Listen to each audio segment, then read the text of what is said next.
Hello guys! Welcome back to my channel! At kung first time mo dito sa channel ko, please do subscribe guys. At marami pa akong share sa inyo ng mga baking tips, tricks, and techniques. At hindi lang yun guys, dahil ngayon nag-share na rin tayo ng ating mga ulam ideas na siguradong magugustuhan ng inyong mga kiddos. So, yun guys. Kumusta kayo guys? How's everybody? How's everybody doing today? Do you miss me? Of course you do. It's me. Na-miss ko kayo guys. Alam ko, ako din, na-miss nyo. Oh, na-miss nyo tong golden voice ko, diba? Aminin nyo. Ay! So, first of all, I just wanna thank all my subscribers and friends here on YouTube for still supporting my YouTube channel, for still watching my videos kahit na hindi na siya cake decorating lang, dahil noon ito lang ang aking talagang ginagawa ko, sana pinupush ko sana na puro pang cake lang, puro cake decorating lang. Pero syempre dahil gusto ko mas marami pa akong ma-share sa inyo. So, ayan guys, soon I will be uploading din yung mga yung mga ginagawa kong mga DIY na mga kung anek-anek lang para sa aking mga kiddos, like yung mga paggagawa ng ating flower bouquet, which is bago kong pinag-aaralan, and hoping na someday baka maging part na rin siya ng aking entrepreneurship. Charot. Sana. Syempre, nagpa-practice pa tayo balang araw. Malay nyo guys, diba? Gusto ko rin gumawa ng ating mga flower bouquet, mga money bouquet, kung anek-anek pa. And etong graduation ay gumawa ako ng ating money garland. Yun, I will be uploading that also. Since yung ating 1 month straight last month ay puro parang naging ulam serye siya. So this month magiging na ulit tayo, magiging cake decorating na ulit tayo, dahil sobrang dami na ulit na natambak ng mga dito videos ng aking mga cake dito sa aking mga phones na ginagamit. Hindi siya akin. Yung hiniram ko lang sa kanila. So yun guys, bali etong month of June magiging gusto ko na rin gumawa ng mga ating mga upcoming premieres na good for 1 month. So sana dyan pa rin kayo guys para suportahan tong ating videos, at sigurado naman din na hindi kayo maboboard kakanood, dahil meron kayong matututunan kahit maski pa paano sa ating mga ina-upload, dahil hindi naman din ako nag-upload. Meron yata akong na-upload syempre kakunti na mga nonsense dyan. Alam nyo na kung ano tinutukoy ko guys, kasi may channel, parang naging ko siya, parang naging diary ko siya, naging autobiography ko na itong aking YouTube channel na to. So dito ko ina-upload kung ano yung mga some of the recent activities na I'm up to dito sa aking buhay-buhay. Dito ina-upload ko dito. So minsan kapag merong mga nangyayaring masaya like birthdays, ganyan, ina-upload ko din maski walang tutorial. And then minsan din pag malungkot din ako, ina-upload ko pa rin maski silent na walang tunog, walang salita. Kasi parang magandang siya yung balikan kung ano yung mga nangyari sa buhay ko minsan. Balik na tayo dito sa ating cake na ginagawa guys. Ito guys ay order sa atin ng siguro neighbor siya ng aking pamangkin. Ito ay 2-tier na jungle themed cake. Ang flavor nito guys ay mango cream, and yes, yan as usual, dahil favorite nila ito, yung ganitong flavor, nagustuhan nila ito, ay wala na akong balak baguhin ito. Siguro pag pagdating ng araw, siguro magdadagdag lang tayo ng mga iba pang choices of flavors, pero hindi ko na to aalisin dahil ito nga ang ating pinaka best seller, ang ating mango cream. Bali ito ay French vanilla chiffon cake na ang bottom niya ay 8 by 4 lang talaga dapat ang usapan dito, pero syempre dahil napapataas yung aking pagbe-bake, and then 6 by 4 lang, pero napataas yan siya, bali parang 6 inches na rin yung height niya dyan. Yan, bali yan ay order sa atin ng aking pamangkin na si Miss Diana from Legion to C. Yan, hiningal ako. Na-excite ako kasi ngayon na lang ulit ako nakapag-voice over. So, ayan nga guys, kung napansin nyo kanina, meron siyang dowel dun sa gitna na Zagustro. Kapag medyo malayuan, medyo malayo kasi ito siya guys, yung travel nitong cake natin ay sinisecure ko talaga na sturdy talaga siya. So, bali yun guys, gumawa ko ng parang 4 na parang paa niya, and then dinikit ko siya ng glue stick doon sa ating pinaka cake drum para kahit na anong alog niya hindi siya talaga matanggal. So, yun. And then, nilayer ko yung mga layers of French vanilla chiffon natin, yung pinaka first tier natin, nilayer ko siya, ni-stack ko siya, and then nilagyan natin siya ng 3 dowels pa ng Zagustro sa 3 part. Para yun yung nagsisilbing pangsalo sa ating cake board para sa ating second tier. And then, dinugtungan ko siya ng Zagustro, another Zagustro dito sa gitna. Dinugtungan ko yung ating pinaka nasa center dowel natin kanina. Dinugtungan ko para hanggang taas, meron siyang support.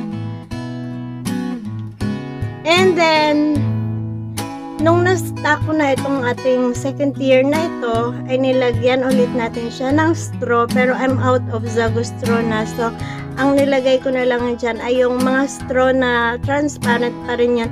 Pero medyo matigas yun siya guys, na bili ko yun siya sa, sa Shopee, at pinangdidikit ko yun sa ating mga toppers talaga. As in, maramihan yung binili kong ganong klaseng straw. And since medyo matigas, and then upper part naman to ay okay lang kahit medyo maliliit yun siya, kasi wala naman na tayong ay papatong sa top part, kundi yung ating mga toppers lang naman, so magaan lang naman. So kere boom boom na. So ayan guys, yung ating top tier, inuna ko yun siya para hindi tayo mahirapan magpakinis dito sa ating bottom tier. Inuna ko yun siya decorate. Bali, ang ating cake lang talaga, palagi ay, syempre, white lang talaga. Palagi ang aking base na frosting. And then, sa pagkukulor, sobrang nipis lang. And then, ang consistency na niya dito sa labas ay different from dun sa ating color white kanina. Yung color white natin kanina, mas firm yun siya. Pag ginagawa ko yan sa whipped cream, ay mas tinatagalan ko yung pag-whip sa kanya. Dito naman sa ating outer part nito, sobrang nipis lang nito. Bali, medyo malabnaw yung consistency ng ating icing dito sa labas na ginagamit ng pagde-decorate pang final coating natin para mas madali siyang pakinisin kapag malambot. Kung gusto nyong gawin yan, bali, huwag nyong masyadong i-overmix ang ating whipped cream. So, ganyan lang yung pinaka-technique nun. And kapag na-overwhip naman natin ang ating whipped cream, don't worry kasi magagawan pa rin natin yung paraan. Hahaluan lang natin siya ng whipped cream. And then, imimix-mix lang natin siya using our spatula. And then, malalambot na yun siya. So, ganun lang yung pinakasekreto nun. Hindi yung, wala na tayong kayang gawing at kailangan na natin siya itapon. Depende pa rin yan guys sa whipped cream na ginagamit natin, kasi meron talagang whipped cream na kapag na-overwhip natin ay nagiging butter na siya. So dito sa ginagamit ko ay na non-dairy whipped cream na Korean brand to siya guys. Bali siya, hindi siya na-overmix kahit ma-overmix mo siya, kayang-kayang gawa ng paraan. Bali itong ating whipped cream na ito ay ginagamit ko siya since nag-start kasi ako ng 2015. Bali, the whole year ng 2015. Bali, nag-ano ko noon, nag-invento ko, nag-try ako ng iba't ibang icing. And siguro, since 2016 na ako nag-start dito or latter part ng 2016, ito na talaga yung aking ginagamit na icing kasi na-discover ko to siya. So, hindi na ako nag-switch. Sabi ko nga dati ay kapag ka nawala tong brand ng icing na to, ng whipped cream na to, ay sobra akong malulungkot kasi dito na ako yung pinaka komportable ba. Ganyan. So, ito na guys. Bali, ang name ng ating birthday celebrant dyan ay pinrint ko na lang din at yung additional details ay pinrint ko na lang din kasi hindi ako magaling mag-fondant guys. So, ayaw kong makompromiso yung ako dun sa ating client. So, ganito na lang kasi cute din naman siya tingnan and then very very affordable pa siya kapag ka-printed lang ang ating toppers. So, ayan, nilagyan ko lang siya ng mga giraffe at ibang jungle animals. Bali, honestly, hindi ako masyadong na-kontento o sumaya dito sa ating design nito kasi rush itong in order sa anak kong panganay. Sila yung merong communication and then hindi niya nasabi sa akin kaagad na ganito, ganyan, na ganitong oras kukunin. Biglang kukunin lang siya bigla-bigla ng 7 AM yata or 8 AM. Sabi ko, hindi kaya. So, kung mapansin nyo kanina, yung mga galawan ko, ay, kinat ko na kasi, yung mga galawan ko, ay parang naka-speed siya, maski normal na galaw ko lang. Kasi, sobrang madaling-madali na ako. And then, itong ating cupcakes ay, nung gabi ko pa ito ginawa. Pero yung ating mga toppers ay umaga na yun siya. Pero, para hindi kayo malito, ay, syempre, nilagay ko na lang sa huli ang ating cupcakes. Dito naman sa ating cupcakes, ang size naman nito ay 3 ounce moist chocolate cupcakes na nilagyan natin ng chocolate fudge filling. At ang gamit natin dito na tips sa pagde-decorate ay yung leaf tip guys. Kahit i-search nyo yun sa Google, makikita nyo yung leaf tip. Makikita nyo ang itsura niya. So, ganyan lang siya kadali gamitin. So, diba, ayan na, instant na. Mukha na siyang dahon talaga. And then, tatayuan ko na siya ng mga printed toppers natin, ng mga jungle animals. Para kunwari, nakatayo yung mga animals doon sa ating leaves. Ganon. So, ayan na guys. Finish na yan siya. So, nahingal ako. Ano tingin nyo guys? Cute pa rin ba guys? So, ayan na. May monkey pa doon nakabitin doon sa bagging. Or diba? Ayan, pinrint ko lang yung ating monkey dyan. And then, nakalimutan ko yung aking ilalagay talaga na toppers na dito. Naalala ko lang siya nung nakabox na siya. So, ayoko na siyang, medyo mahirap kasi kasi baka biglang dumating na yung pipick up. Yung ilalagay ko sana na toppers dyan na yung parang mga puno-puno. Meron kasi akong toys na available dito. Lalagyan ko sana siya ng mga puno-puno.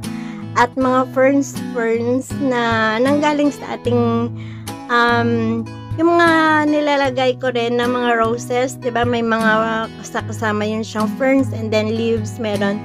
Naka-ready na dapat talaga yon. Kaso lang dahil nga nawindang ako dun sa oras na binigay ng anak ko sa akin. Nasabi pipick upin ng 8 AM. Na-rush ang utak ko. Na-rush yung utak. Mali yun. Nalito ako. Nagkakagulo yung aking mga nerves dun sa loob ng aking ulo. Kung alin ang dapat yung nahindamputin.